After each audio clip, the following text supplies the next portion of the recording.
Welcome back to our video series, Moving Forward, where we discuss cases in which we help parents move forward after their child experienced a daycare injury. This month, we'll discuss a young child who experienced unexplained bruises and scratches after a day at daycare. At first, the daycare staff provided inconsistent explanations to the parents about the injuries. The incident report claimed the child had been sick, throwing up a bunch of old milk, and had an unexplained bruise under their arm. Workers mentioned they were unsure of the bruise's origin and reassured the parent by stating they had given the child hugs to make them feel better. Then, more injuries surfaced. Scratches appeared on the child's face and neck, raising further concerns. The daycare issued a second incident report, blaming the scratches on a fight between children. Despite these reports, the parents' suspicions grew. Determined to uncover the truth, the parents contacted the Button Law Firm for help. The parents' initial concern was securing evidence of what happened to their child. Immediately after being hired, our team reviewed the case, gathered evidence, and prepared for legal action. We sent an investigator to hand deliver our preservation letters to the daycare. Thankfully, we were hired quickly after the incident and obtained the video footage directly from the daycare before it could be destroyed. The video footage revealed the truth of what happened. A caregiver was aggressively handling and inappropriately disciplining the 1-year-old. The caregiver was force-feeding the child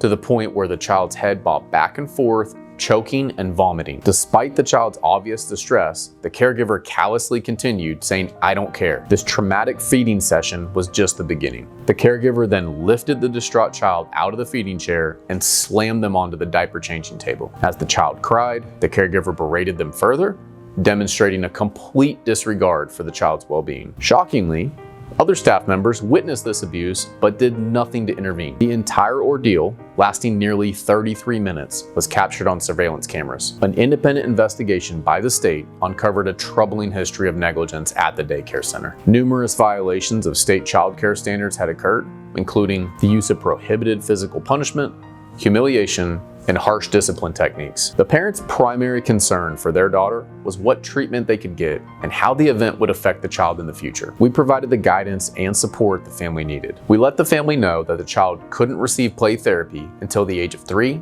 and counseling at the age of 4 at the earliest. In the meantime, the parents wanted to know what signs and symptoms of daycare abuse trauma to look out for, which we provided. This helped the parents navigate the emotional hurdles caused by the incident and support their child throughout the journey of this case. Ultimately, we obtained a life-changing settlement for the family and held the daycare accountable to stop this from happening to another child. If you have more questions about daycare injuries but aren't ready to talk to us just yet, we've created a free 5-step guide on what to do after a daycare injury. It's linked below. We're here to keep you and your family moving forward.